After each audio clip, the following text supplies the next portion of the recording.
Okay, let's start with a few moments of meditation or grounding. So just come into a comfortable position. It's fine to have your legs crossed or out straight. It's even fine to be in a chair or have your back supported by something. You want to look for what is essentially called in the Yoga Sutras, Stiram Sukham Asana. This is steady, comfortable seat. That means that your body is not uncomfortable in the way that you've put it.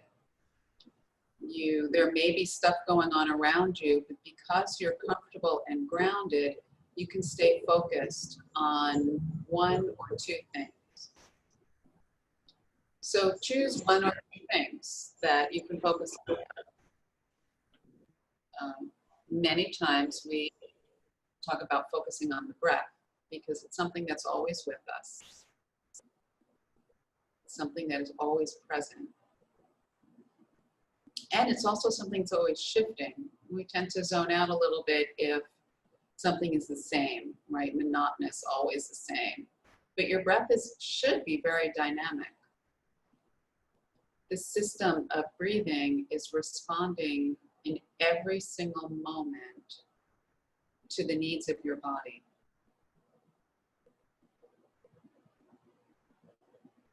So observe the breath right now rather than trying to manipulate it into any kind of particular pattern, because it is responding to you very, very directly.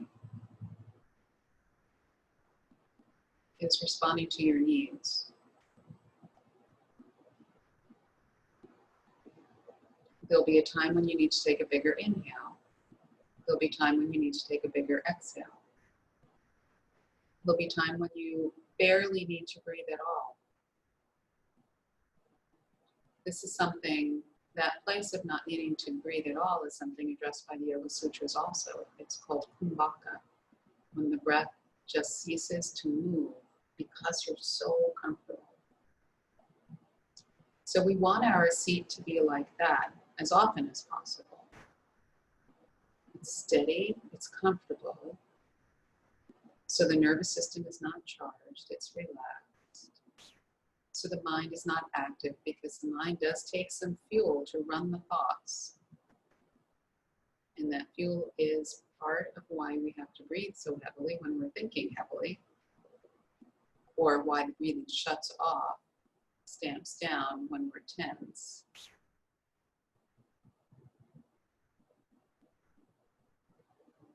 Stiram Sukham Asana is when there is nothing that needs to be done to protect or defend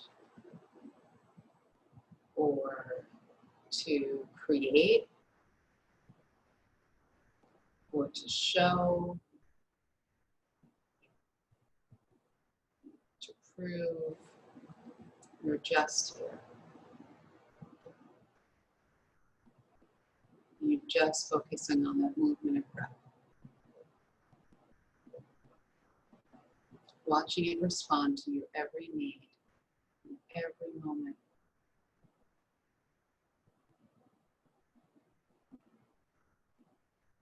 Now feel where you connect to the earth through the sit bones. If you're leaning against something, feel what you're touching. Notice this connection. Settle deeply into it.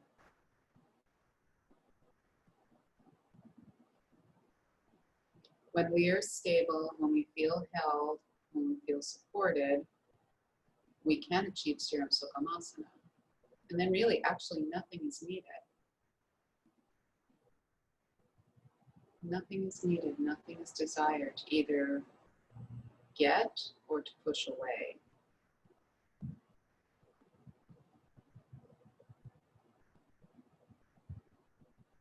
So feeling the stability of your seat. Letting that lead you to an awareness of your breath.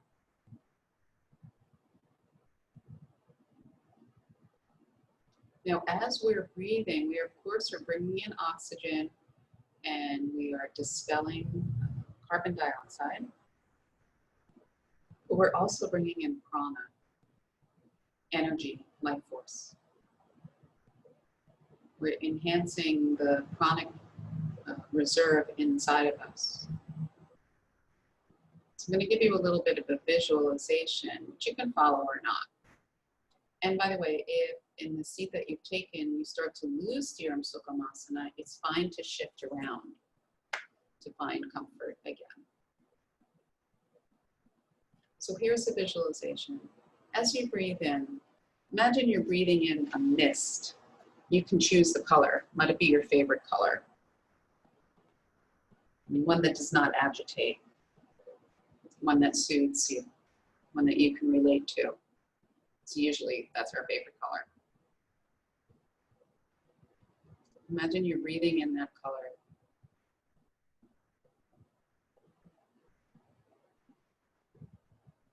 And you're breathing out that color. So the exchange of breath, the air that you're taking in and putting out, is your favorite color.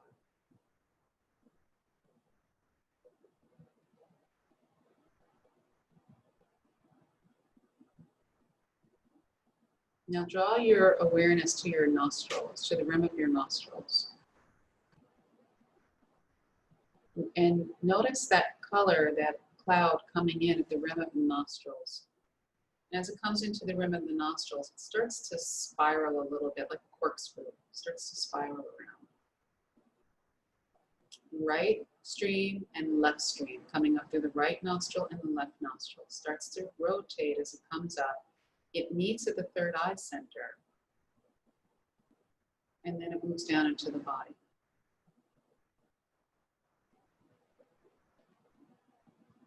But actually, let's refine this a little bit more. The actual oxygen that you're pulling in, which we're going to visualize as your favorite color, is coming in right nostril, left nostril, and then moving down into the lungs, where it does all that it does in its exchanges. And when you exhale, the carbon dioxide is coming out through your lungs and back up through your nostrils and out into the space around you. See if you can imagine in that stream that's coming up through your nostrils, there is a filament of gold.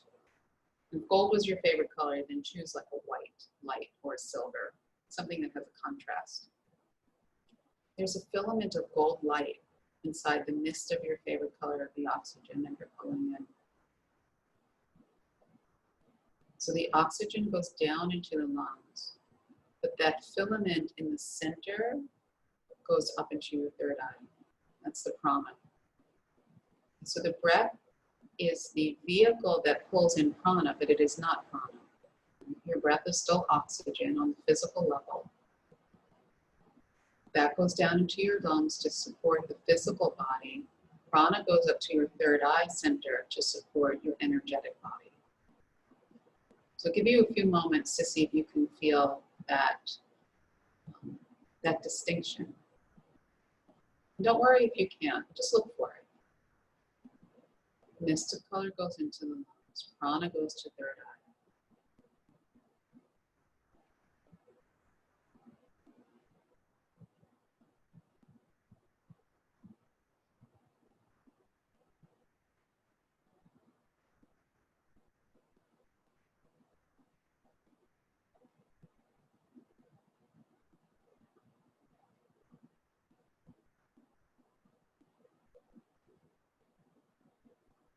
Now, what goes into your lungs, what goes into the lungs comes out of the lungs, right? So that color comes into the lungs, and then it starts to take the waste product of respiration, and then you breathe that out. The prana that you brought in, however, does not get breathed out. It moves through the rest of your body. So what you brought to your third eye center begins to expand, like a headlight, and it expands and it expands.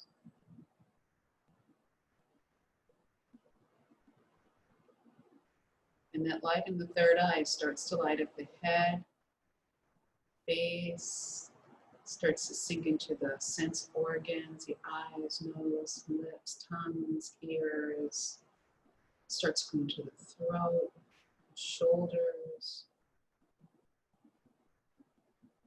all of the physical organs, physical heart center, the physical heart and the spiritual heart center. Goes into the subtle anatomy as well as the gross anatomy. It also goes into your lungs. It goes into the stomach, pancreas, and spleen, into the liver, kidneys, intestines. It goes into the muscle tissues, reproductive organs. It goes into the connective tissue, into the skin, into the bones, deep into the bones, to the center of the bones. It starts to light up the chakra system, the nadis, the rivers, the current that flow and bring prana in and out and all around.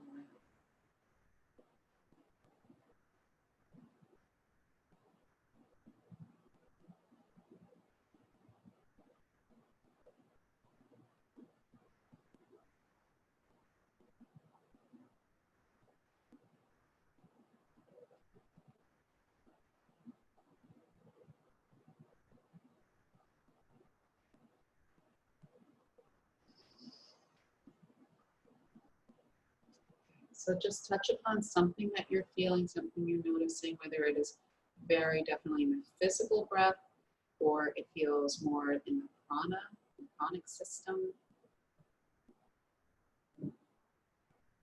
And then please take 3 deep breaths.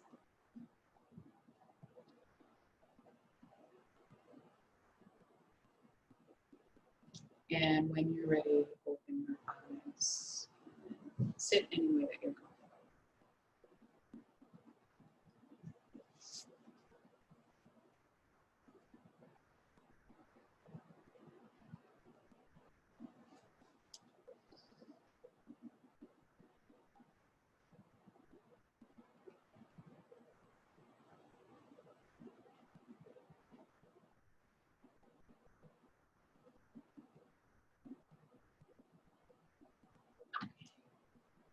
So before we move into my presentation, I just want to invite anyone to comment or ask questions on the meditation, maybe share an experience or ask a question. And you're muted, but I think you can unmute yourself. So if anybody has anything to share, now's the time. How did that feel? Okay. Did it make sense to extract the prana from the breath? I think this is one of the many misunderstood words in yoga is prana is the breath, but it's not. The breath is the breath, is oxygen, carbon dioxide. You're taking in something for a chemical reaction in your body. Prana is something different. And prana can come into your system in many ways. Breathing is one of the ways. And one thing to keep in mind is that, and actually pretty important even for what we're going to do today, is that anything that you bring your mind to will bring prana to it. Anything that you bring your mind to increases the prana of something. So one way that's easily understood is when you have a problem and all you keep thinking about is your problem, it gets bigger, right? So when you have, when you're doing a movement, if you can really keep your mind connected to the movement gets stronger, it's enhanced. If somebody is talking to you and if you're not really paying attention to you, the message you're receiving from them is kind of like garbly. But if you're really paying attention to them, there's more power in the message that they're giving. Well, in the conversation, I don't know if they're giving you a message or just telling you how to, cook something, but the impact of what they're saying becomes stronger. And we want to use this concept in yoga because whatever it is that whatever movement we bring our attention to, so if we're moving a muscle and we bring our attention to the muscle will get stronger. It will get stronger. There was an interesting study done with people who had just thought about certain things like, I think it was somebody in Russia who had been in prison for a long time, and he was a chess player. And during his imprisonment, he would go over chess moves. He would go over his strategy, he would think about it. And as it happened, once he was let out of prison, he was still one of the top chess players in the world. We see that happening also with musicians. If they just think about, you know, their scales or whatever they're playing, just the thought of it is almost as impactful as the actual physical practice of it. The mind has a huge power. I mean, we know that when we can't sleep at night because we're worried about something. We know that the mind has a lot of power. This is prana, and we can use it for our benefit when we remember it. Of course, it also can sometimes be detrimental, but that's just the way it is. The mind, where you put your mind, prana increases.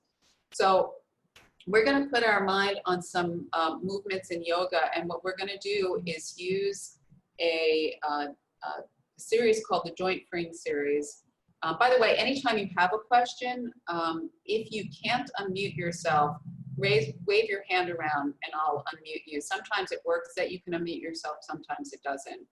Zoom is just like this big mysterious cloud that is organizing or orchestrating our lives, and then somebody decides to change something, and then we have to adapt, or we have to suck it up. So you can raise your hand. You can even put something in chat if you want to, and feel free to stop me at any time. And if it's not an appropriate time to stop, I'll just keep talking. Then I'll get to you, to your question rather. So we're going to use something called the Joint Freeing Series, which is something that I was introduced to in 2003 by one of my teachers, Mukunda Stiles. And Mukunda was that was better than a screen share, right? A little puppet show. Mukunda was my teacher until he left his body, and I think it was 2012. And he was one of the first people who helped to put together yoga therapy in this country in a codified way. I mean, yoga has always been considered to be therapeutic, especially where it began in India. It was always considered to be therapeutic. It's actually practiced, it might be evening out now, like everything is, since we're all so global now, since the world is so connected through the means that is connected, through airplanes, through internet, through Zoom. It used to be practiced much differently in India. It was a one-to-one thing. It was not a teacher with 50 students or even 5 students. It was one-on-one, and the poses were given to that person very specifically to help them with whatever ailments or whatever issues that they were having, whether on a physical level or on a mental, emotional, energetic level. So yoga therapy in this country, because we exploded into yoga classes, one teacher to X amount of students, the thought of yoga as being a therapy had to be reintroduced to America, much like women had to learn how to breastfeed again, right? Crazy thing. I know some people are probably like, what do you mean you don't know how to breastfeed? But that's just what happened. That's what society, that's what our industrialized nation did. So Mukunda was one of the originators of yoga therapy in this country, and he was one of the people who started what is now known as the International Association of Yoga Therapists. So I met Mukunda in 2003, and and through him I became a yoga therapist. And so his primary use of therapy is something called the Joint Freeing Series, which I'll show you in a minute. And the Joint Freeing Series was something that he received from his guru. I don't have a picture handy to show you.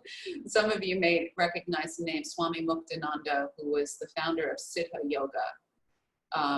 And Siddha Yoga has a big ashram in Fallsburg, New York. And you may also recognize Siddha Yoga from, what's her name, Guru Mai, who took over after Swami Muktananda passed away. And you may recognize Siddha Yoga from Eat, Pray, Love, Pray, the second part. That was Guru Mai, who Liz was writing about. So the original guru was Muktananda, who was also Mukunda's guru. And he was given the Joint Freeing Series by his guru because Mukunda was pegged to be the Hatha yoga teacher for the ashram, for all of the Siddha Yoga ashrams.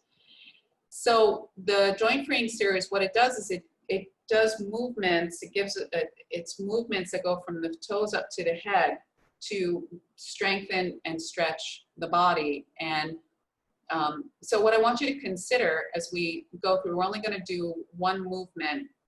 We're going to well, you'll see, but think of the joint freeing series. What it does is it actually takes apart what your understanding of a pose is. And we all talk about yoga as uniting, bringing everything together, but really what I want you to think about it is yoga as taking apart the distinctions of something, so each distinction is understood, and when each separate part is understood, there's more of a sense of the totality. Okay, we can think, oh yeah, we want it all to be one, we all to be one, but until we recognize distinctions of anything, we're fooling ourselves to think that it's all one, right? It's just not. We have to understand each of the variations of it.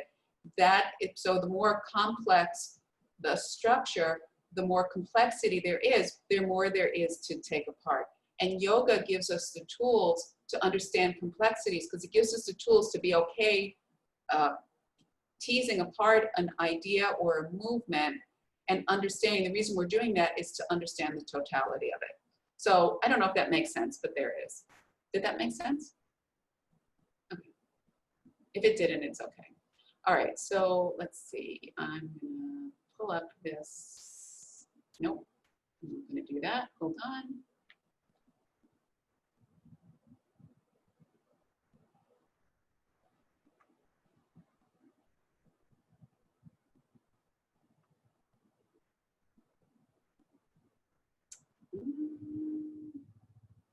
Sorry, I started the slides, but I have to first share my screen. Okay, there we go. All right, let's try that again. Okay. This part is never smooth. What do you see on your screen right now?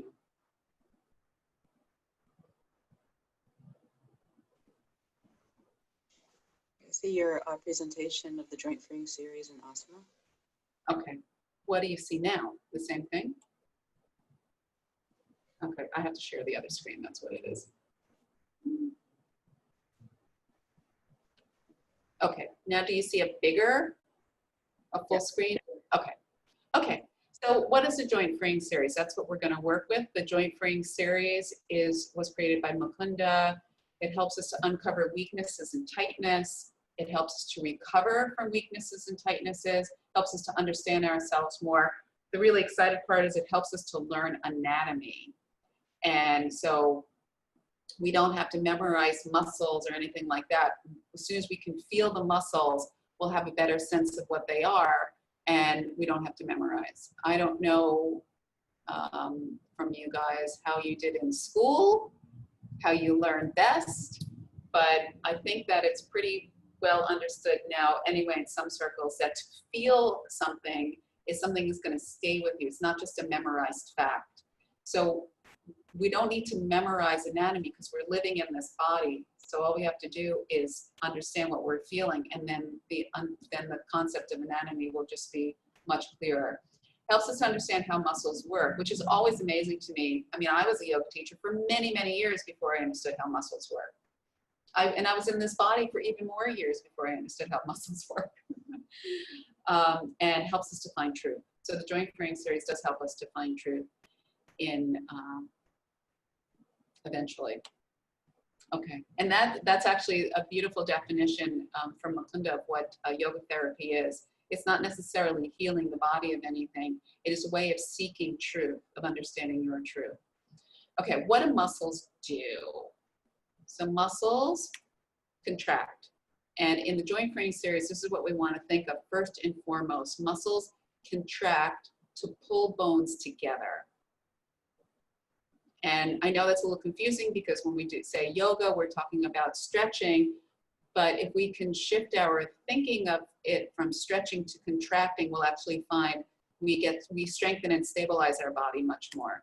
They also do stretch, so muscle tissue stretch, and they release. And these are the three main things that we're looking for in the joint freeing series, is to contract our muscles, know what that feels like, to know what it feels like to stretch our muscles, and to know what a release feels like. So as I present that, can you say to yourself if you know what the differences are in those? And you don't have to tell me. but we'll see as we go on if it's true or not. We tend, especially for yoga practitioners, and I know all of you have been practicing yoga for some time, you just didn't wake up this morning and say, I'm coming. You practice yoga for a while, and this is something that I see with many yoga teachers in classes that I might take, is that we think that any sensation we feel in our body is a stretch when we're doing yoga, but it's not true. It's a it can be a contraction too. And it also can be a tightening, and it also can, like when I say tightening, I don't mean because the muscle is not long enough. I mean like a protection, a guarding, and it also can be a release. So we can feel all of these in yoga, but because yoga teachers are always talking about stretch, stretch, stretch, stretch, then we start to think that anything we feel in our body is a stretch when we're doing yoga, and it's not true. So the joint freeing series can start to help us look towards what does it mean to actually feel a contraction in the body. Okay, this is a joint freeing series. Well, I know Maureen, you've done it, right? Yeah. I don't know, Sarah and Jerry, if you have done the joint freeing series. Okay. Just looking at it now, you know, it's movements that I'm sure you've done before. We've all done some of these movements, if not all of them. And so there's nothing inherently special about the movements themselves, except for maybe this one, number 5, which everybody doesn't like or is confused by. Oh, and actually number 2, that's another difficult one. So they're inherently simple movements, but they have so much that they can reveal to us about our own bodies, which is what makes them kind of special. And we are going to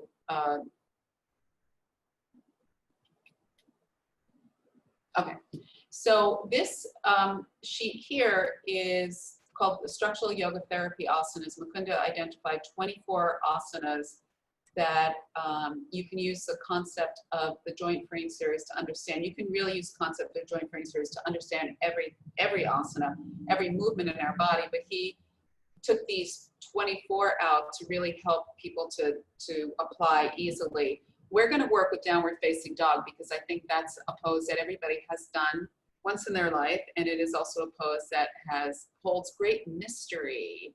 Who here thinks that they do downward facing dog well? Who here does downward facing dog? Okay.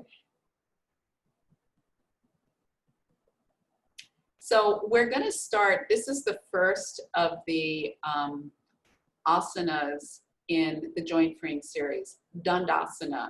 And I've taken apart the word here. The words for asanas are in Sanskrit, and that's the language that is used to explain yoga. It's used to talk about yoga, and it's considered to be a polished or perfected language. And it's also a very vibrational language that if you use Sanskrit enough, you get to understand the meaning of what it is you're saying without understanding the meaning. So a lot of times if you ask a chant, definition of a chant, the teacher will be cheeky and say, I'm not going to tell you, chant it and you'll understand it. And there is a truth to that, and there's also a time where we can just say, no, danda means stick, and asana means seat or pose. I mentioned stira sukham asana in the beginning, so already you're learning Sanskrit. So asana means a pose, but what it really means is a seat or a way that you connect to the ground, just as you were doing when we started the meditation. So danda is stick, so this is stick pose. Every asana, almost every asana you hear spoken in yoga ends in the word asana, which makes the word seem really long, but it just all means seat.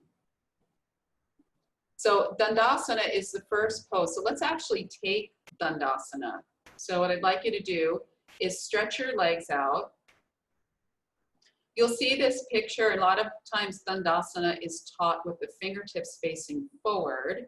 What that does is it puts the wrists into an angle that is beyond normal range of motion. And right now, the way things are with all of the emailing we're doing and all the mousing we're doing, many people's wrists are just shot. So we're going to take the wrist, actually, instead of having a 90-degree or 95 degrees, especially if you're hyperflexible, we're going to go to an 80-degree angle with the wrists, which means you might have to actually rise up onto your fingertips and take the heels or the hands off of the ground. So in other words, I want you to do this without any strain to your wrist. Your fingertips are pointing behind you, not towards your toes, but behind you. What that also does is allow you to externally rotate your shoulders. You can draw your shoulder blades together a little bit behind your back, and you're coming into hip flexion here, which means you are trying to sit upright as much as possible. If you can't sit upright completely, then put a blanket underneath you. So right now I'd like you to count for yourself how many places you're feeling this pose in your body. Okay, so just take a scan of your body and see, what are you feeling? Are you feeling this in your shoulders, in your neck, in your stomach, in your hips, in your shins? Where are you feeling this? And count, actually count how many places you're feeling it. Okay, you can hold up a hand with the number that you felt, or two hands if you're feeling it in a lot of places. So when you have that number, just hold your hand up so I can see. 7, 4, 4. Cindy? 5. Okay. Now I want you to ask yourself, and you can just nod your head, yes, are some of the places that you were feeling it because it was painful? Yes. Okay. No. Okay. Are some of the places that you were feeling, how many of the places that you were feeling it that were not painful, how many places were stretch? You might not know, and that's okay. You can say, I don't know. How many of the one place, okay. How many of the places were a contraction? Again, you may not know, or you can guess. Okay, 6. Okay, so those of you who felt it as pain, can you show me where you felt it as pain? In your hips, Maureen? In your thighs, tops of your thighs? Okay. Jerry, in your elbows? Okay. Wait, Maureen, you're talking, but I can't hear you. Let me see if I can unmute you. Nope. Just in the hips, Bonnie. The hip flexors. And the hip flexors. Okay. Yeah. Okay. So, but your wrists were okay? Relatively speaking, yes, because I wasn't putting a lot of pressure on them. Okay. So what we're going to do is, so for Maureen, what I'd like you to do is bend your knees a little bit or put something under your hips. I can't see if you have something under your hips, but put something under your hips. And Jerry, what you're going to do, were you feeling it in both elbows? Yeah. I'm going to ask you to put a little bit of a bend in your elbows. Just bend them straight back a little bit and come up onto your fingertips so you don't have weight in your hands. So you can push yourself forward. Does that alleviate the pain? Great. Okay. So come back to it. I'm going to talk you into the pose, and I want you to follow me, and let's see if the numbers change or not. So hopefully you'll be able to remember how many places you felt pain, which hopefully is gone, how many places you felt contraction, how many places you felt stretch. So your fingertips, let's all take the fingertips into the ground behind us. Push down into the fingertips. Bend the elbows a little bit behind you, just like I asked Jerry to do, so that you can squeeze your shoulder blades together. So your middle trapezius muscles are working. Take your tailbone and slide it behind you. Just reach it behind you, which is going to put more of a dog tilt in your hips. You should tip the pelvis forward. Press the heels into the ground. Your heels should not be popping up from the ground. I can't see anybody's heels, but I'm going to assume that they're not. So I want you to have a little bit of a softness in the backs of the knees. Keep reaching your belly button towards your knees and super duper flex your feet back towards you, but keep your heels on the ground. So in that flexion of your feet back behind you, you should feel something happening in your shins. I'd like you to feel contraction in your shins. You might feel a stretch in your calves also. There's still a little, the knees are soft, but your quadriceps are working to pull your kneecaps up towards your hips. And you're continuing to rock to the front edges of your sit bones, reaching your tailbone behind you You're still on your fingertips. The middle trapezius are contracting. You might feel the pectoral stretching. And if you still have that little bend in your elbows, you might feel your biceps contracting a little bit. Try to find a neutral place to put your head. You'll know your head is in the right place if you can swallow easily. Feel string lifting the crown of the head up. Feel your sit bone points being drawn down into the ground. Same with your heels. And now count. How many places are you feeling this pose?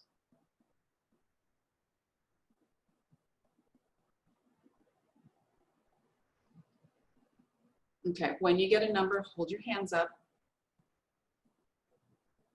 5, 5. Okay. And are any of the places that you're feeling pain? Any places in pain? No. So Sarah, you actually went down. You're feeling in 4 places now. Okay, so I gave you what I call kinesthetic cues for muscles to contract and maybe also muscles that stretch. So what was the difference for you when you did it on your own versus when I talked you through it? Did it feel less connected or more connected? Did it feel less stable or more stable? So let me know. You can unmute yourself and tell me. I felt more connected, and I felt more of the ground points versus my body working to find ground. Oh, okay. So that's where you came up with the 7, where you were trying to, you're shifting a little bit to find a connection. Mm-hmm. Okay, thank you.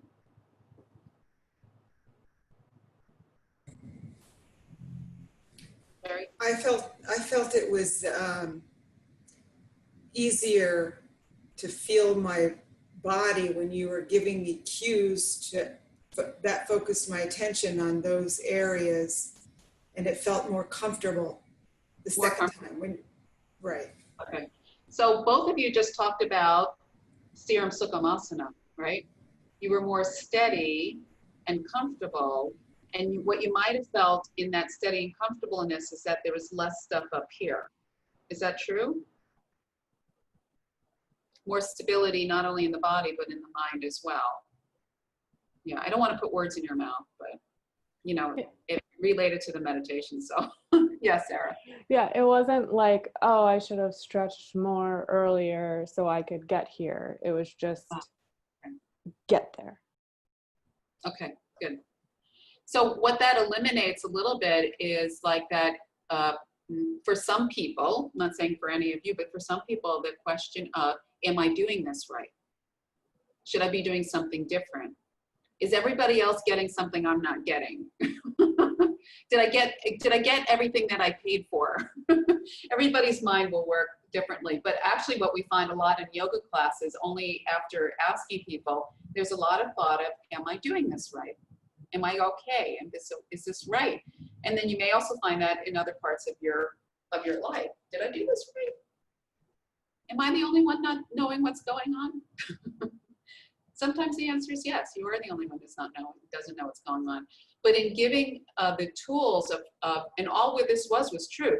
These were the muscles that were contracting. Your hip, how are your hip flexors, Maureen? Did it change to be up on a blanket? Oops, I can't unmute you, I'm sorry.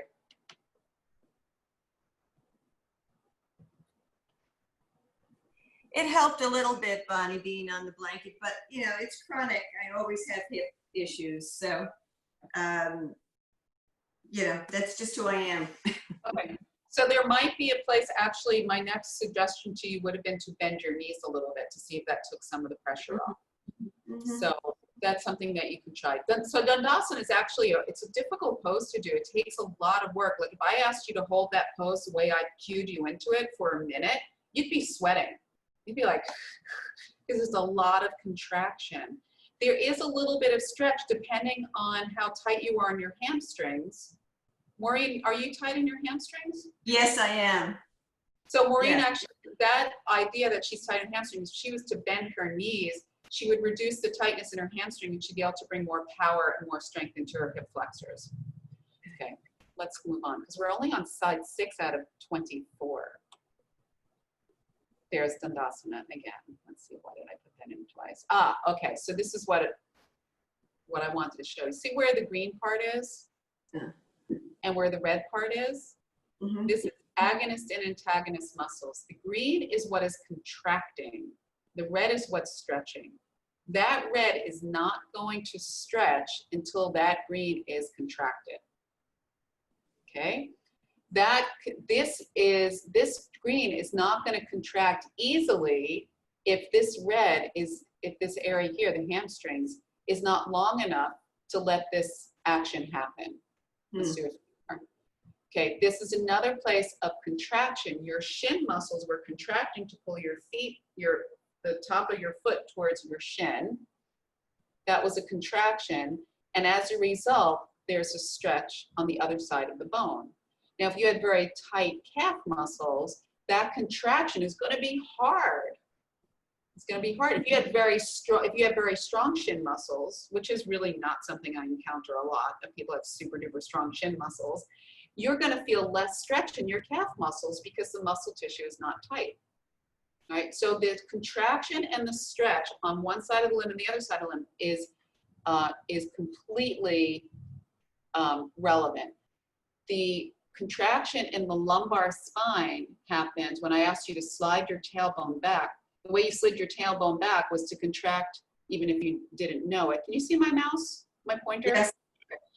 The more you contract here, the more you're going to slide your tailbone back, and then these muscles back here, the erector spinae, are also going to contract.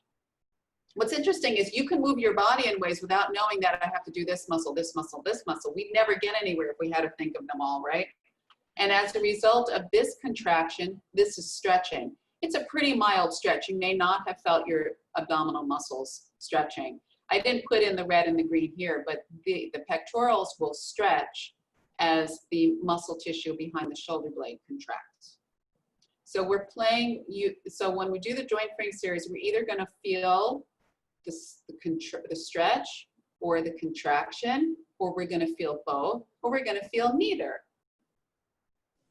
That's the fun part about being in a human body.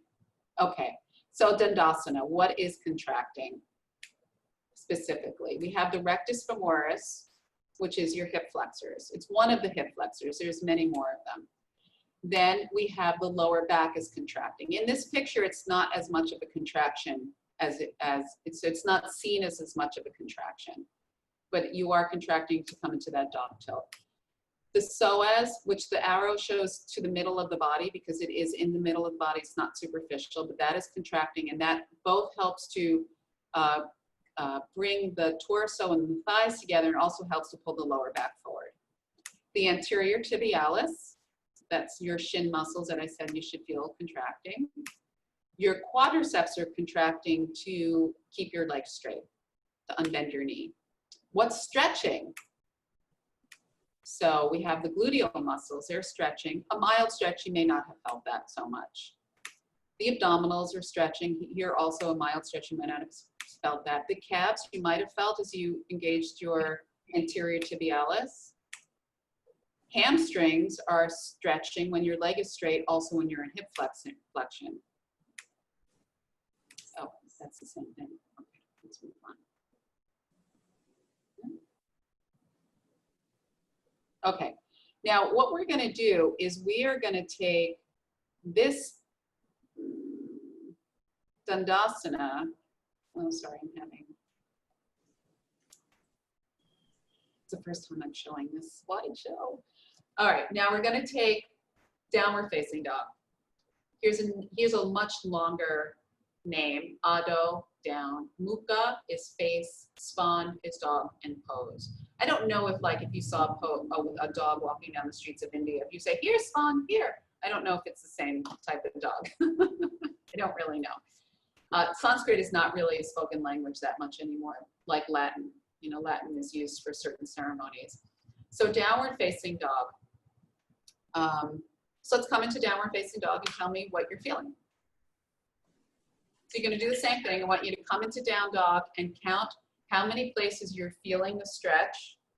How many places you're feeling sensation, and then see if you can determine whether it's stretch, contraction, or pain.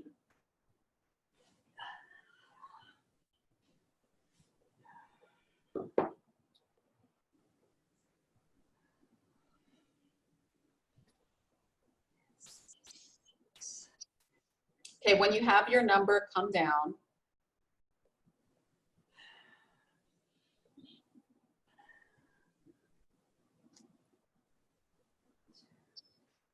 And tell me what you found. How many places were you feeling it? 3. 3. What were the 3 places, Marie? The calves, the hamstrings, Mm-hmm. and the shoulder muscles. And well, 4, I guess, because the wrists. You saw I had to be on the blocks for the So wrists. your wrists were, so we'll count the wrists as pain. Okay, yeah, right. And I would say that most of it felt like stretch, and just the wrist, because I was on blocks, didn't feel like pain. Okay, good, okay. How about you guys? Sarah, Jerry, how many places were you feeling it? 5. Were they stretch or contraction, Sarah? I believe contraction, because, well, I felt like the contact points, and then I just felt like a contraction in my back, I guess, where it's tight. Okay, so the 4 with the hand, right hand, left hand, right foot, left foot, and your back. Is that right? Okay. Jerry? I felt contraction in my abs, and I felt stretched all along the whole from my calves all the way to my trapezius. My upper back felt so good. It was stretched, and I felt the weight of my body in my hands. So it wasn't really, I guess it was pressure. Pressure, yeah, like contact, like Sarah said. You were feeling contact, but it Yeah. wasn't painful. No, and usually it is, because my wrists are very tight. But I don't know. I never know what to do with my head when I'm in down dog. Do I look at the floor? Do I put my head up? Or do I keep my neck along with the spine? So I have that problem, and I noticed that when I alter the position of my head, it can give me a headache. Oh, okay. Mm-hmm. So I don't know if it's my sinuses are messed up, but Okay. you know, and I'm always worried about my neck. So, but I did feel a lot of stretch, and I really felt a contraction in my abs. Okay. So now we're gonna change it a little bit. Everybody, whatever you felt was what you felt. I'm not saying at all that it's wrong. What I'm suggesting is that there's a lot more opportunity to do a lot more work in downward facing dog than what you guys had mentioned. There's a lot more opportunity. It's a very complicated pose. Let's see. Let's go to see what is contracting. And let's see. Okay. So the rectus femoris, who remembers that from the last slide? Your hip flexors, right? Yeah.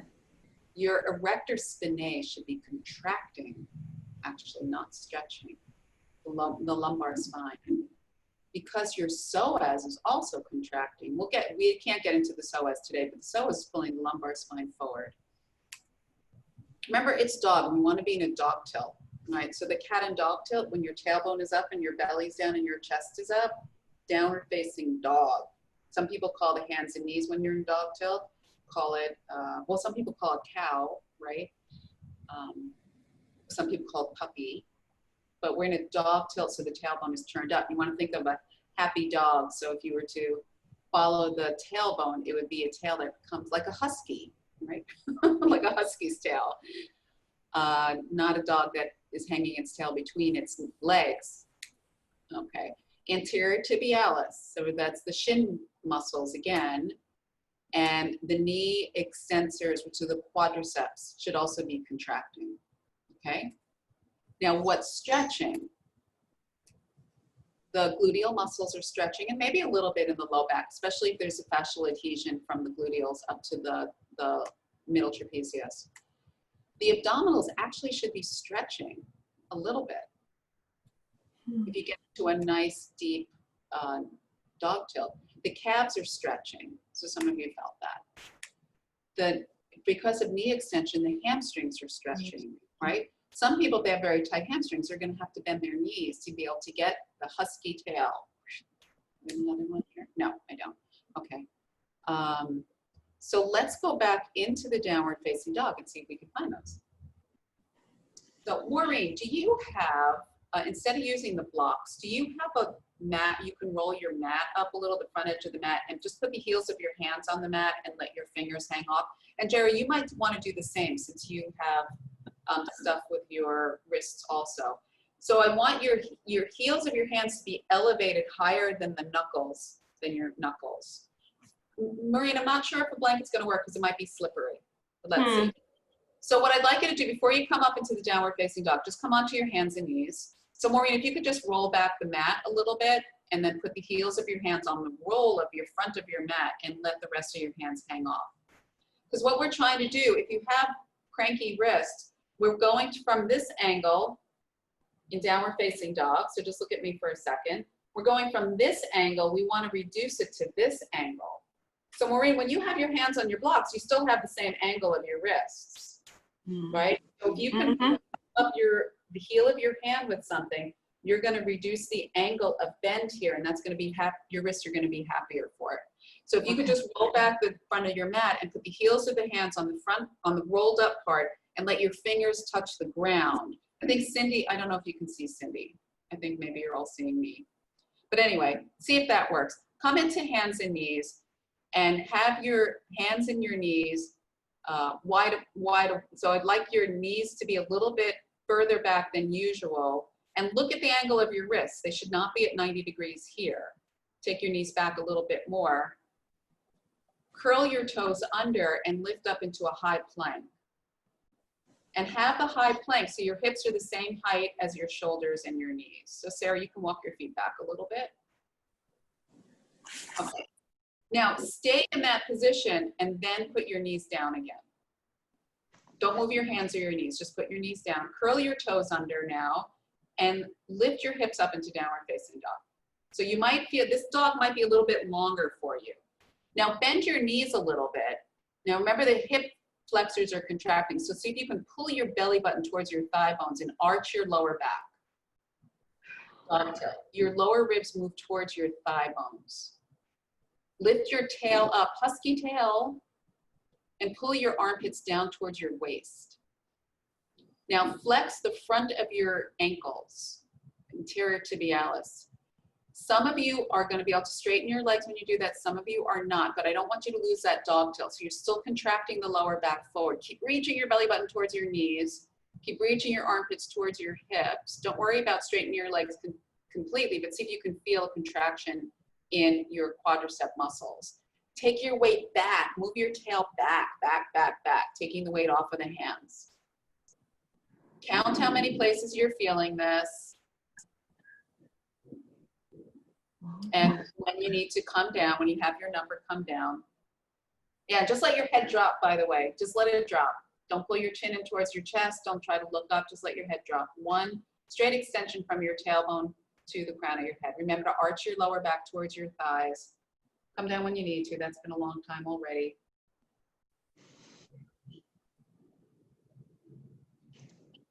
Take a breath.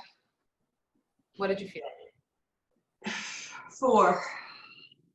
4. What did you feel? What are the 4? I have to think about this again.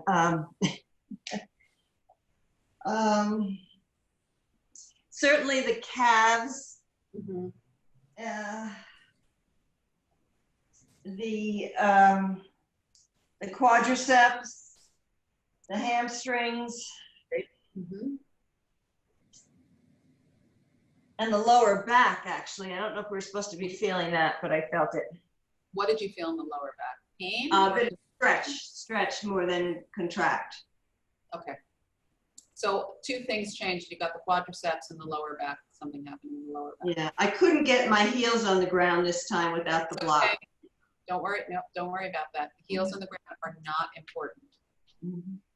You are also longer. Okay, what about you guys? Jerry, you're unmuted, so why don't you go first? Yeah, it felt totally different. It felt, so I really focused on that image of the dog tail going up and curling. So my butt was up, my abs were stretched, my low back, well, it was contracted between, my low back was contracted.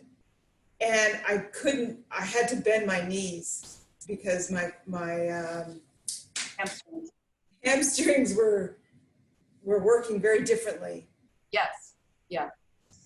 So, Okay. and I felt it again in my elbows, but I have hyperextended elbows, so Yeah, I think. Have your elbows bend. Just let them bend. Okay. Yeah. Whenever you feel your elbows. In bending your elbows, you're going to work your triceps and your biceps more. You're not going to degenerate the joints. It's an easy answer. Yeah. Yeah, that would have felt a lot better too. Yeah. Okay. Sarah, what did you feel?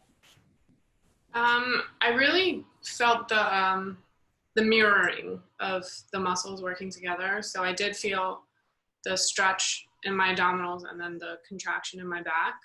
Okay. And then just like shoulders and hands.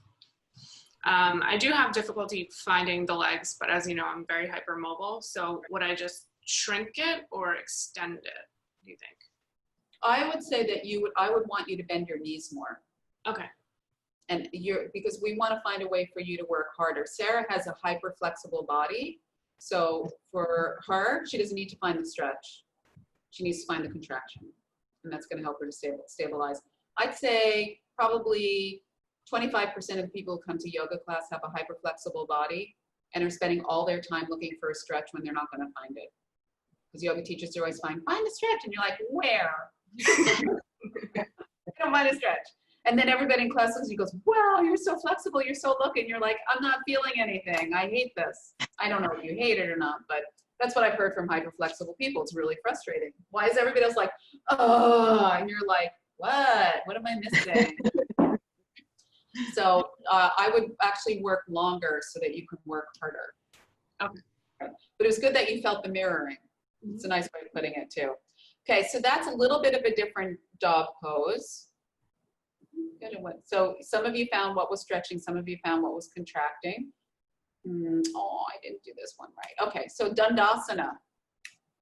We're turning our Dandasana around, woo, and Dandasana and downward facing dog are almost the same pose. If you understand what's working in Dandasana, which is a much easier pose to achieve, you will also understand what's working in downward facing dog. Now, because of gravity and other things, you're going to feel things a little bit differently, but the kinesiology for downward facing dog and Dandasana are essentially the same. We do have, wait, let me, yeah, here we go. No, sorry. Yeah, this is what I wanted. Okay, what's the difference between the two poses? Well, your head's in a different position.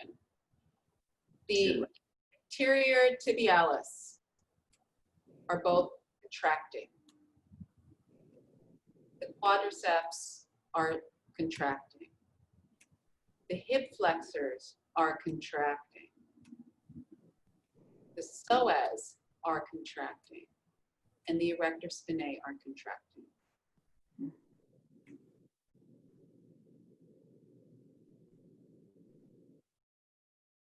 And then everything on the other side is stretching. I don't know why I didn't do the stretching, but I did the contraction. Now, we have some other poses that are in place. So that was Dandasana up here. Then we also have this pose here, because the difference between the pictures was Dandasana, the hands were down, downward facing dog, the arms are up. So number 15 in the joint freeing series when we learn the kinesiology for that, we'll understand what shoulder muscles are working here to create this movement. So we take Dandasana together with number 15, shoulder extension. We also have the wrist flexion, number 9.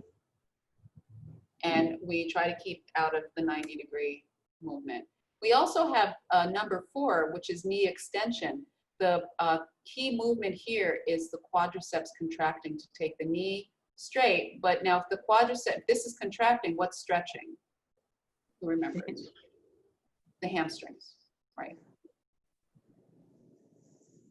So and some people in this pose, usually everybody can straighten their leg, but actually sometimes not. A lot of men cannot straighten their leg when they're really tight in the hamstrings. And so the same thing in downward facing dog. Not everybody can straighten their legs. Not everybody should straighten your legs, because if you straighten your legs, especially if you're hyperflexible, you're not contracting your quadriceps sufficiently. A lot of people, to get their legs straight, will walk their feet forward so they can get their legs straight, but then you're only working on stretch, you're not working on the contraction. And a lot of other things start to fall apart. Like you also lose your dog tilt. What else do we have? The dog tilt, okay. So we put all of these poses together, Dandasana, the ankle flexion. We put that together with the arm extension. We put that together with wrist flexion, with knee extension, with dog pose, dog tilt, and then we have downward facing dog. So it's 1, 2, 3, 4, 5 joint freeing series poses together that make downward facing dog. So if you were doing the joint freeing series only, and you knew, okay, anterior tibialis is contracting, hip flexors, psoas are contracting here, up deltoids are contracting here, I don't remember the name of this muscle. Here it's quadriceps, here it's erector spinae contracting. You know all the muscles that are going into this pose. Does it make sense? It's like color forms. You guys remember color forms? Yes. Young for color forms. Yeah. Jerry, you don't know color forms? All right, so you guys are too young for color forms. Sorry, you missed out on a lot. They were so much fun. But color forms were like stickers, like plastic stickers that you would stick down, and you would put clothes on them. They were all stickers. You could put clothes, you could change the clothes, you could put houses. It was like some kind of black tacky board that you would, I loved them so much. Cindy and Morgan, I did, yes. Loved everything about them, the smell, the feel, but you can change the clothes just by sticking another thing on it. And so just like take this pose from the joint freeing series, this pose, and then you have, now we have computers, we don't need color forms. So I wanted to show you a few of the muscles. Let me just see if I missed anything that was important before this. No, not really. Okay, so some of the muscles, I have to learn how to drive these PowerPoints better. Okay, the hip flexors. So you heard me talk about hip flexors a lot. You heard Maureen talk about hip flexors. What are the hip flexors? It's a lot of muscles. This is a side view of the hip flexors, and this is a front view of the hip flexors. We have a lot of them. And so there's a lot of places that can go wrong. No, there's a lot of muscles that we have to contract and get strong in order to get the hip flexors to work. There's a lot of muscles to stretch also.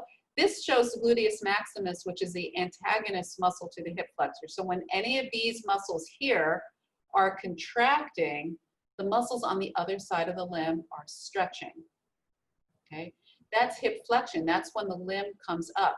When the limb goes back, these muscles back here are contracting. And so what are happening to these muscles?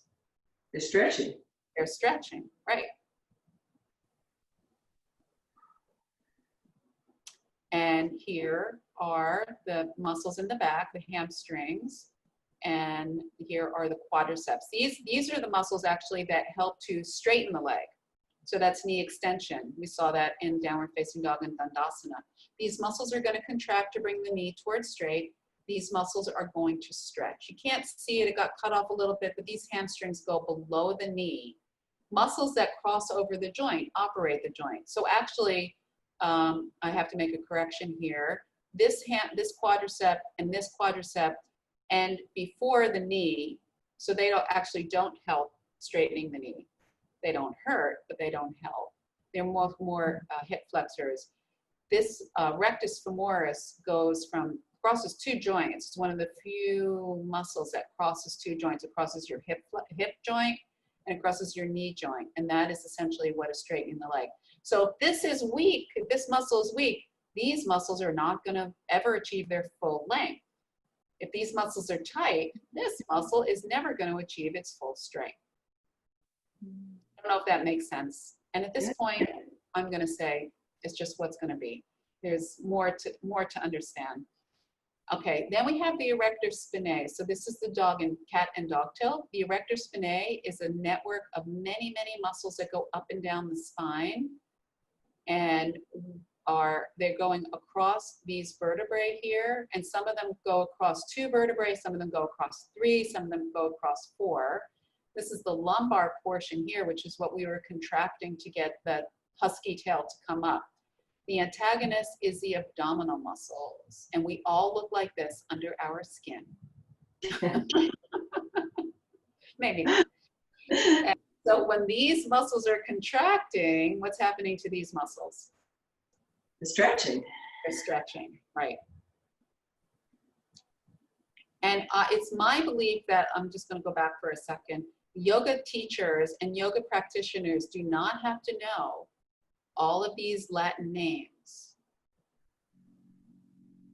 because we know them as hamstrings, we know them as quadriceps. Unless you're doing something a little bit more precise with the body, you don't really have to know all of these names. You just have to know the group of muscles is quadriceps and know that there are 4. And the group of muscles is hamstrings and know that there are 3. And see how this is the inseam of your leg. The way you shift your body, so I think, Jerry, you said the downward facing dog worked your hamstrings in a much different way. Was that you who said it? Yeah. These hamstrings you can't see here, but they go up underneath the gluteal muscles and they attach to the pelvis. But see, one is to one side, one is to another side, and one is all the way towards the inner thigh. If you shift your pelvis just a little bit, you're going to be stretching one of those 3 hamstrings differently. They're in 3 different places in your body. It's not just one location. So a little shift, even if you turned your toes in or you turned your toes out, so you're changing the relationship of the thigh bone to the pelvis, you're going to access one of those 3 hamstrings differently. So it gets a little complicated when you say, well, I don't know what to do. What is the right way to do it? It depends. What are you trying to do? Which of those 3 hamstrings do you want to access? We may not be able to get as precise, but also we want to know it's not just all one thing. You can have an injury to one of the 3 hamstrings. It doesn't mean all of them are injured. So like I had an injury last year to one of my hamstrings. I couldn't fold forward with my toes turned out, but I could fold forward with my toes turned straight forward. And I was great to fold forward with my toes turned in. This is each of the 3 hamstrings, right? Different places. So it's not all lumped together. That's why it's so important to be able to distinguish between all the different moves. Sometimes people say, I can't do that pose. And they say, well, you can't do the pose because you think your hamstrings are tight, but maybe it's just turn your heels out a little bit. Now you can do the pose. Woo, you're fixed. And that will help to rehabilitate whatever muscle is not working as well. Here's the psoas muscle. It's a very important muscle group. It's so funny because, you know, my husband has been coming to yoga here for, I was going to say God knows how long, but actually I know how long. No, it's a long time. Like 10, 15 years he's been doing yoga with me. Yesterday, he was reading something on the internet. He's like, come here quick. And I come over, I said, what? He said, look at this. And for some reason, he was reading an article about cuts of meat, even though he's a vegan. But he fantasized back to when he was a meat eater. And he said, look at this. And it said beef tenderloin, also known as the psoas. He said, look at this. And I was like, smacked him on the back of the head. I said, I say that all the time. He said, you do? Don't I say that all the time, Cindy? All the freaking time. I said, well, I even told him about this whole, Sarah, I think you were at the psoas class and we were trying to decide if it was like like really relaxed cows that produce better filet mignon than stressed out cows. And we realized, no, it's probably cows that they're just keeping penned up so they're not walking. And he's like, but it says, and I was like, I told you that whole conversation. So anyway, I don't know why I'm sharing that. That was just my own frustration that I had a vent. But it's funny too, because I said, you just never heard it before. He said, I just heard it. But that's true of all of us, right? We don't hear things and then we hear it. But anyway, the psoas muscle is the filet mignon of your own body. And it's very deep. You see here how it's attached to the lumbar spine. And when it contracts, it moves the thigh bone up and it moves the lumbar spine forward. So it's doing two anatomical movements at the same time. So that's why in Dandasana, when I asked you to pull your lower back forward, and remember that arrow was pointing to the middle, this is really your core muscle group. All these other muscles are around it, but your psoas is very deep in it. It does a lot. It connects the torso to the upper body to the lower body. And maybe more interesting to know is that it also tends to be the muscle that holds a lot of emotion. Mostly, I think because it's the muscle, I know it is the muscle, but I think that it holds emotion because it is the muscle that mobilizes first in times of crisis, in times of stress. When you need to respond quickly, immediately, and adrenaline pumps through your body, it goes to the psoas first. That's a different class to explain why. Maybe you can ask my husband, maybe he'll tell you. I don't think it was in the meat article. So the psoas muscle is an important muscle. It is operating and changing how we walk, how we move, how we think, how we breathe, because it goes right up into the diaphragm. So nice deep breathing like we did before is also affecting the psoas, which is affecting so much more in your body. Let's see what Can I ask you a question? Yes, you may. I am wondering, because this is all new to me, wow, this muscle that's so deep inside there, when you're so lopsided, like my right side is, I don't even know if it's tighter or looser than the other. In this muscle, can one side be very different from the other side, or do they function, can they function? Not only function sort of separately? Most likely they are. I would say Okay. most likely everybody has imbalance, meaning one side might be tight, one side might be loose, like that. Yeah, absolutely. And so it does affect things like one hip is higher than the other, or one hip is tighter, or one hip is not as loose, or I walk with an off-kilter gait, or something like that. And there's ways of testing to see if it's your psoas. There's many ways of testing. Because you can go to, like a chiropractor is always going to tell you your pelvis is skewed, which is true because look at how much the psoas is attached to your pelvis, right? So your chiropractor can put your pelvis back into place, but if those muscle groups are still asymmetrical, it's just going to pull your pelvis back off. And it's going to affect what's above and what's below, coming right from the center. So a lot of times people will find relief in their shoulders or their neck or their knees or their ankles because of something that's going on in the psoas. And I think what you said is, you said, I don't even know if it's because I'm tight or because I'm weak in the psoas muscle. That's very, very typical of the psoas. It's so deep, we don't have an awareness of whether it's contracting or stretching. We might know with our biceps is contracting, here it's stretching, or it feels sore because I worked too much. We don't really have that awareness of the psoas because it's so deep. We don't know what it's doing.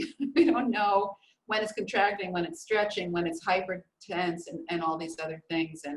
And so over time, if we just using the idea of the prana, what you put your mind to, the prana will increase. When we put our mind to trying to uncover and understand what's happening in the psoas, our awareness of the psoas will increase. Our awareness of when it's constricted. Like I remember working with somebody for a long time privately. She had a terrible scoliosis, like really severe scoliosis from birth. And she got to the point where she realized if she felt crooked, if she just got out of her car because she was driving for a while, she would, I mean, any amount of time she would drive, she'd start to go crooked.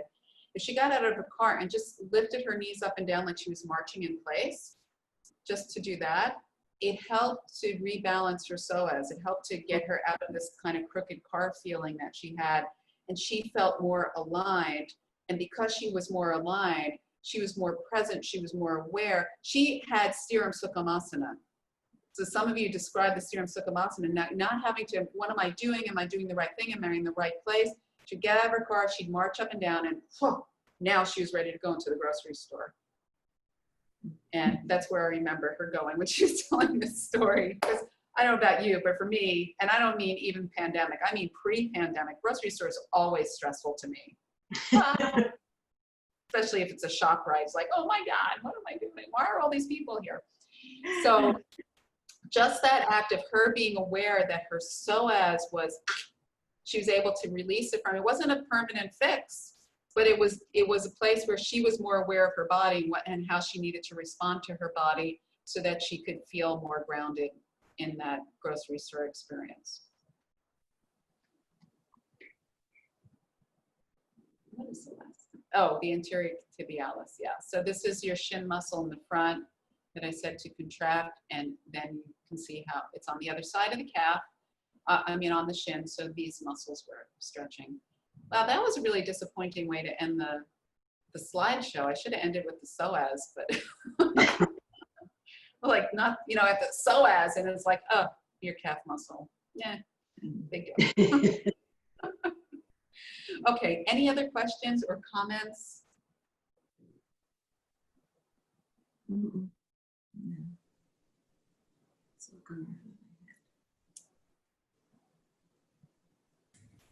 Yeah, I had one that I was thinking about and I just remembered it. So there's a difference between yoga therapy and yoga classes or yoga teacher, structural yoga. There's a Well, can you difference. explain the difference? So yoga therapy or yoga therapist is going to work one-on-one with somebody, or maybe work with two people, but generally it's one-to-one. And a yoga therapist will talk to you about what's your what's manifesting for you. Is your hip crooked? Now, if you came into a yoga class with that asymmetry in your hip, as a yoga teacher, I wouldn't know that.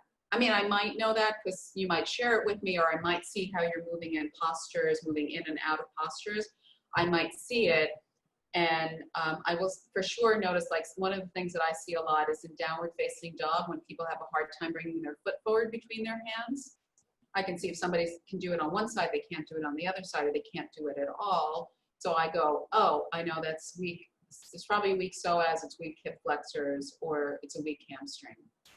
So I can start to analyze people by watching them and how they're moving in class. Not as much on Zoom as in person. But as a yoga teacher, I am just, as in people who are coming to class, I'm guiding people through movements.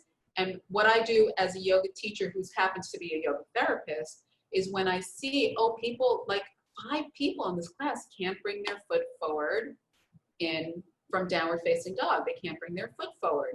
So I'll change the track of my class to say, well, we're going to do some, I'm not going to say this out loud like this, we're going to do some hip flexor strengthening. And I'm going to start to do poses that are working the muscles that you use to pull your foot forward, which are hip flexor, psoas, and hamstring.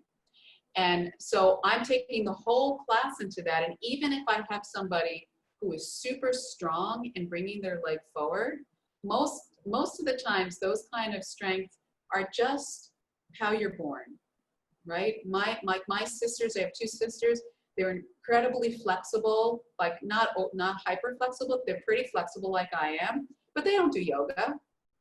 They don't do anything. They are just, it's our genetic makeup that we happen to be strong and flexible in certain ways. So the person who's able to bring their knee forward easily may not realize that what they're doing is strengthening their hip flexor. So I see 5 out of 7 people who are having a hard time bringing their foot forward. I might take the whole class and choose an exercise that's going to really focus us on contracting our hip flexors. And even the person who can easily bring their foot forward is going to benefit from that. And I'm going to teach the class the difference between contracting the hip flexor and stretching it. So I have Maureen who comes into class and says, it's just my hips. It's always my hips. It's just who I am. Now, as a therapist, I'm thinking, I wonder if it's because they're weak or because they're tight. I wonder if it's the sartorius or the rectus femoris or the psoas, all of these things. And so I'm going to watch her in class and I'm going to try to see if I can detect if it's a weakness or if it's, I'm going to want to know if it's in her joint or if it's in the muscle tissue or if it's in the fascia. So if I'm watching her in class and she said something to me in the beginning of class, like, wow, I'd really like to work on my hips today, because those of you who come to a lot of my classes, which is actually none of you, they know that I say, what do you guys want to work on today? And then Maureen might say, I want to work on my cranky hips. So I'm going to guide the class in a therapeutic way to address Maureen's hips, but they're also going to help Sarah's hips, and they're going to help Jerry's hips, and they're going to help Cindy's hips too. That was really long. That was not what you were asking, was it? So a yoga teacher is guiding a group of people through yoga poses, hopefully therapeutically, in that they can explain enough about what the pose is so that people can bring their minds to what they're doing. Because you all felt the difference when you were focusing your mind on what you were doing. It changed the pose. It empowered the pose. It empowered you in the pose. It's much different than just saying, now come into downward facing dog, now take your right foot forward, now take your left foot back. When you know exactly what you're doing, it gives you the power in the pose. Even if you can't do that pose like, you know, like I can do it or my sisters can do it, even if you can't do it, it empowers you because you're still contracting the correct muscles. And when Maureen gets more information about what muscle is not correct, she's going to know exactly what's wrong with her hips. So instead of saying, it's just who I am, she'll be able to say, well, it's my rectus femoris from and she'll go, oh, I know the more I build the strength in my hip flexors, the more my hamstrings are going to open. And the more my hamstrings are going to open, the less my hips are going to hurt. So, The hand. does that answer your question at all? Yoga therapy is one-on-one. And yoga asana class is one teacher to many people. Yoga therapy, by the way, I want to say also is not limited to what's happening in the physical body. It also addresses what happens on the energetic body and on the mind body. Yoga asana class is doing that also, but it's not as specific to the individual. Although there are many times that I've taught a class or I've taken a class, like if I've taken a class and I might say to the teacher, it's exactly what I needed to hear today. That's exactly what I needed to work on today. And 5 people may say the same thing. So sometimes it just works that you do get a bunch of people together and everybody hears what they need. Clearly my husband is not hearing anything about the psoas or about filet mignon, but at one point he might go, oh my God, I just needed to hear that today and I finally heard it today. Okay, so the teacher training program that you're teaching is both? The teacher training program that I'm teaching is teaching you how to be a yoga teacher from the viewpoint of a yoga therapist.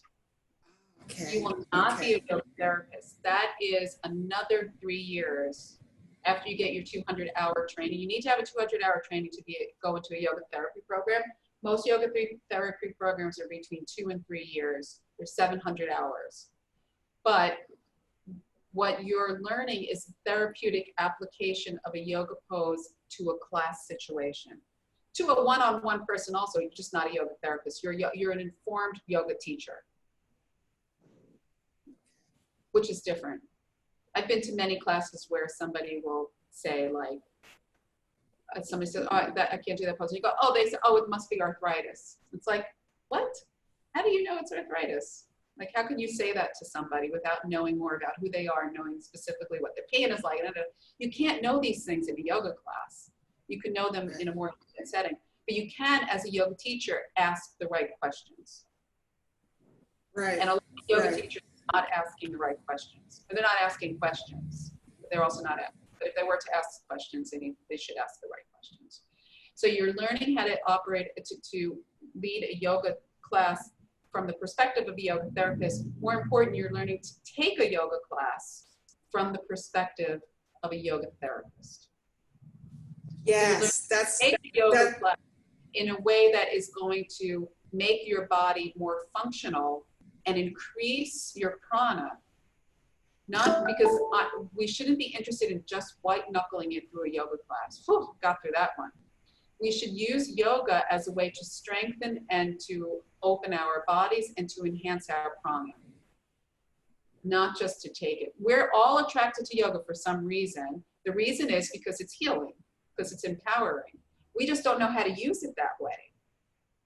Most students do not know how to use yoga to empower themselves or to strengthen or stretch themselves because they're not told. And that's, you know, there's no fault in either from yoga teachers or yoga students.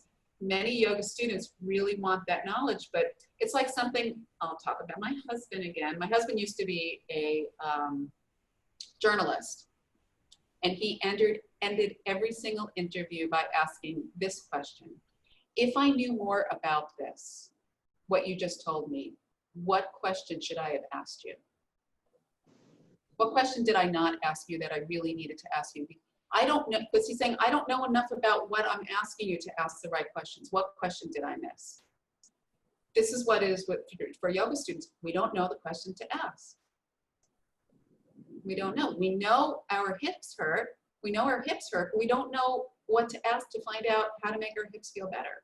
That's what a yoga teacher does. That's what a yoga therapist does. Because they go through a training, they get information. And the yoga teacher and the yoga therapist role really is to guide the student to ask better questions. Not even to give the answer, hardly ever to give the answer, to ask better questions. Yeah, that helps a lot. I've been to so many different yoga teachers, and I feel like I've gotten so many different ideas of what, and I don't know what's right. What's the correct functional way to use my body to make it progress through time with less pain? Yeah. So that's the whole point of wanting to learn somehow correctly to use my body and then understand it. Then I could probably, I feel like, you know, I can't take a yoga class without instruction, and it needs to be clear instruction, and it's not that it's right. I don't know what's right and what's wrong. So I just know, like you said, I just know if I do this, there's pain, and if I do that, there's less pain. So. I love what you said. I need to know how to progress through time. I love that. Progress through time, so there's less pain. It's beautiful. I like that too. Yeah. Yeah, you know, because every time I get older every day, and it seems like every minute we get older, and so and yeah, things happen, and I notice I hold my body in different ways depending even on what happens during that day, you know. right. That's right. Because that's what I was saying about the breath. The breath is calibrating in every moment to give you what you need. It doesn't ask questions. You have no idea how it's working. We don't know how our body's working, but we also, when we have more information, we're more connected, I should say also, we also will be able to calibrate, like the story I told you about the woman getting out of the car and marching her knees up and down. She was calibrating, like the breath calibrates when you need more oxygen or you don't need as much oxygen. So we need more information, we need more, it's really about us getting back to our instinctual level of how to operate in this body. We had that as human beings, as human animals, we do have that, but so much has been taken, so much artificial information has been put in that we've lost a lot of that connection. Not everybody, certainly there are many people who still have it in many societies that still uphold that. But here in the industrialized US, no. To the point where you may go to the doctor and ask questions and they won't answer you. I don't have time to tell you about that. And then you get a report that you don't even understand what it says because it's in different language, you know, essentially. So not only are we not encouraged to understand how our body is functioning through time, we're discouraged. The power has been taken away from us in many, many, many ways. Advertising's a huge way, right? All those drug commercials where, you know, oh, you want this, but if you take this, all this horrible stuff is going to happen. Like, what do I do? So what's the answer? I don't know. So it's a really good question, and the answer is you got to work for it. In this day and age, you got to work for it.